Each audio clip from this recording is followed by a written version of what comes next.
Oh, 1,000, 2,000, 3,000, 4,000, 5,000 tatay. Po, napakalaking bagay po nito sa akin. At maraming salamat po sa inyo. Lalo na yung aking kapatid. Bawa lang po, pabalakin ka sa edad na 20. Ano ang babaguhin mo sa nakaraan? Kasi gusto kong balikin dahil yung inumpisahan ko, magandang buhay. Kasama ko mga pamilya ko. Ganun na lang po, ganun lang ang aking pagkaibay. Kung gusto ibalik, ganun na po ang akin. Makasama ko mga bago sa buhay. Gusto mo sana silang makasama. Yung pag-iinom talaga, walang magandang idudulot, no? Sa uli nga ako pagsisisi. Nasa uli ang pagsisisi. Ayun mga kababayan, mga kabarangay, sa mapagpalang hapon po sa atin lahat. Mga kababayan, ang Team Daddy Frankie nandito ngayon sa Barangay Bubukal, Santa Maria, Laguna. May inilapit sa atin si Supremo Team Kapatak na isang kabarangay dito na PWD na naapektuhan ng bagyo. So mga kababayan, samahan nyo ko at dalawin natin, pasyalin natin sila. Ay, Tay, magandang hapon. Kumusta po kayo, Tay? Balita ko, nasira ng bagyo yung bahay nyo. Naayos nyo na? Medyo gagawa-gawa ko ng papaya para may matigilan. Pangalan ni Tatay? Ronald. Tatay Ronald, ilang taon na po kayo? 56 na po ako. Ano nangyari po sa inyo? Nakakidente po ako sa puno po, sa pag-akyat ng puno. Pag-akyat ng puno. Sino kasama nyo po sa bahay? Nung puno po, mga anak ko po, dito bumagyo na, nandun na po sa kanyang ina. So sino kasama nyo dyan? Sa ngayon po, wala na po na. Kayo na lang po. Bakit hindi nyo kasama yung asawa at anak nyo po? Medyo nasarin po kami na po yung aling-tali. Ilan po ba anak nyo? 4. So lahat ng anak nyo 4 nasa nanay. Bali ko po, pero minsan narito po sa akin. Pumapasyal naman. Pwede masilip bahay nyo tayo? Pwede pumasok? Ikaw po, mauna ka tayo. Ayan mga kababayan, si Tatay Ronald. Ayan, pasok tayo mga kababayan. Ay, hindi ako magkasya tayo Ay. Sige lang po. Ayun, mayroon palang password. Kung may baha po, aking pagkabaha. Ay, ito. Dito ka nakatira tayo. Ayan, pwede ba pumasok ang aking mga kasamahan para masilip natin yung bahay? Akala kung titignan mo mga kababayan, bahay sa labas. Pero pagpasok mo sa loob, bakod. No? Maganda po yan, may kaso nga na. Masalanta tayo na nga. So paano yun tayo? Dito ka natutulog? Opo. Butas yan. Paano pag malakas ang ulan? Sinanggahan ko po, kato paano po. Sinanggahan mo ng tolda. Pero hindi pa rin safe tayo. Okay na po. Okay na po yan. Tayo po ka tayo. May pagkwentuhan lang ako tayo.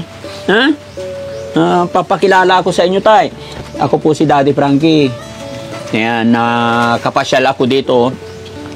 Gawa po ni Sir Supremo Kapatak.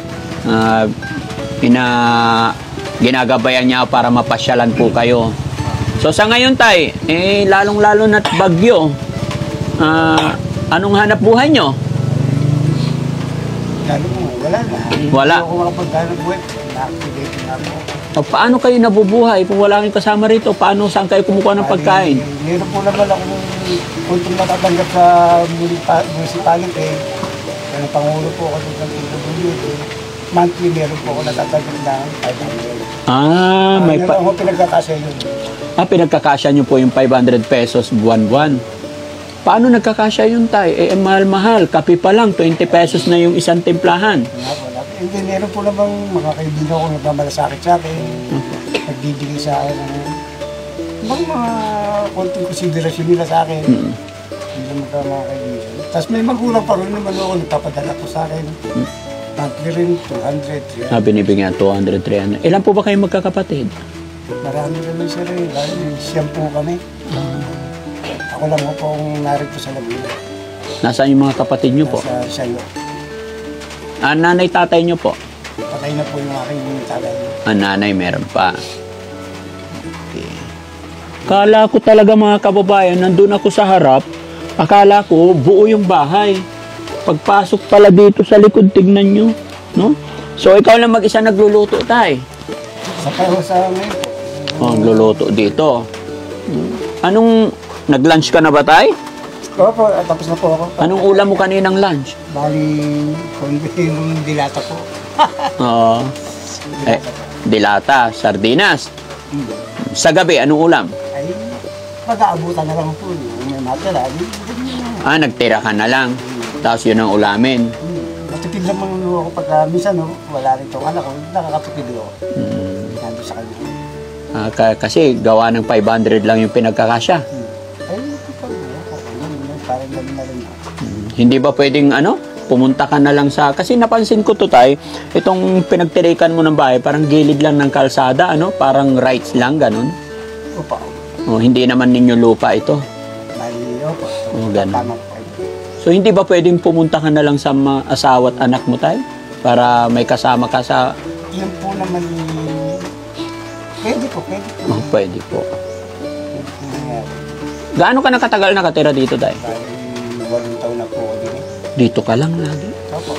Nung kalakasan mo, tay, anong hanap buhay mo? Nangungondoktor po ako ng jeep dati. Konduktor. Kasi nangungontraction. Construction. So, ano nangyari, tay? Sadya nga bang pwede bang malaman ng kwento ng buhay mo, tay? Sadya nga bang hindi sinuwerte? O paano nangyari, tay? Ba't hindi ka po nakagawa ng bahay mo po? Siguro, dalawa ng kahirapan. Hindi na ako nakapag-aral. Hanggang sa baga ng asawa. Mag-asawa naman, wala rin naman swerte naman. Wala rin swerte. Kasi dati ako, Manginginom ka dati. Kaya hindi ka nakapag-ipon. So, yung pag-iinom talaga, walang magandang idudulot, no? sa uli nga ako pagsisisi. Nasa uli ang pagsisisi. Tay, ilang taon ka na ngayon? 56 po. 56. Tay, kung halimbawa lang po, pabalakin ka sa edad na 20, ano ang babaguhin mo sa nakaraan? Halimbawa, balik tayo 20 years old ka ngayon. Ano ang iyong gagawin? Sabi mo kasi nasa uli ang pagsisisi. Kasi gusto kong balikin dahil yung inumpisahan ko, magandang buhay. Kasama ko mga pamilya ko. Ganun lang po. Ganun lang ang aking pagkaibay. Kung gusto ibalik, ganun po ang aking. Makasama ko mga mahal ko sa buhay. Gusto mo sana silang makasama. Ganun lang po ang aking. So, ibig sabihin, parang napabayaan mo ba sila noon, tay? Kaya sila nawala dito ngayon? Maaring ganun dahil sa pag-inom ng alak? Siguro naman, pwede po din po yun. Kasi yun po naman, hindi ko naman po, kahit naman po ako nag-iinom nun, hindi ko naman po pinababayaan ng pamilya.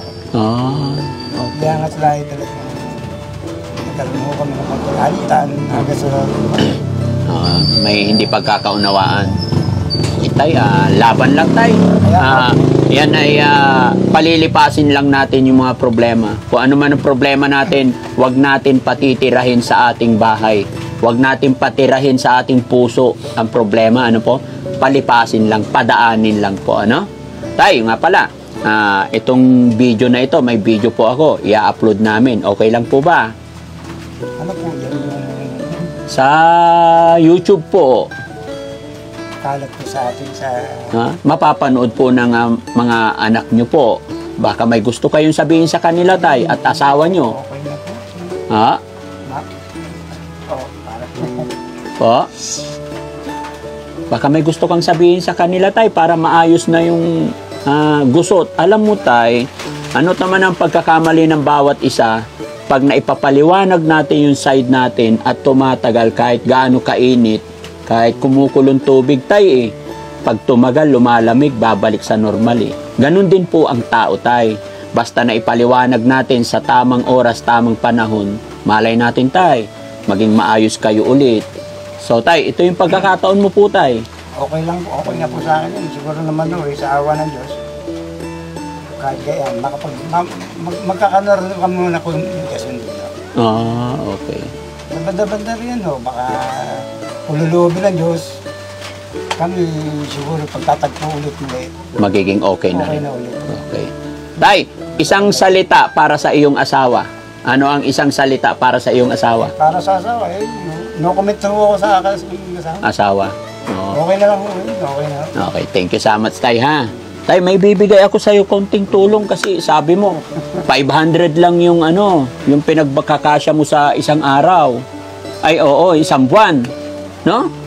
Parang hindi ako makapaniwala, tay, na magkasya yung 500 sa isang buwan. Yung talagang sa kakulangan, ay talagang binabudget ko talaga. Alam po ng mga kaibigan ko rito, si Richard.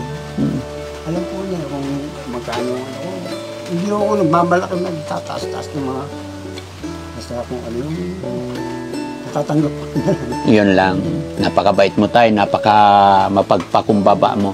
Pinagpapala ng Panginoon ang taong nagpapakumbaba. Di ba? Kaya laban lang tayo, tay. Dahil dyan, mayroon akong regalo, tay, para tay, akin na yung kamay mo, tay. Bigyan kita. Maagang pamasko ito.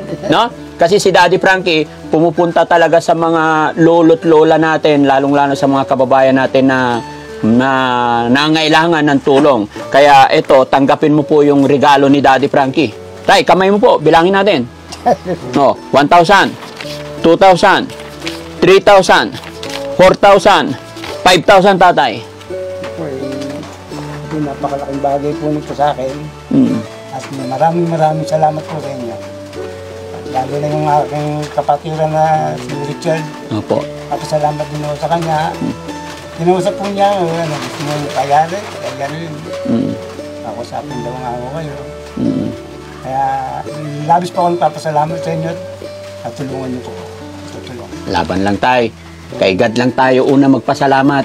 Dahil anuman ang mga blessing, anuman ang nangyayari, kaloob at alam ni God yan. No? Basta anuman ang gagawin natin araw-araw, isang guni lang natin kay God para tuloy-tuloy ang blessing, biyaya at bigyan tayo ng kalakasan sa pangangatawan araw-araw. Ano tay? Ako po si Daddy Frankie, tay.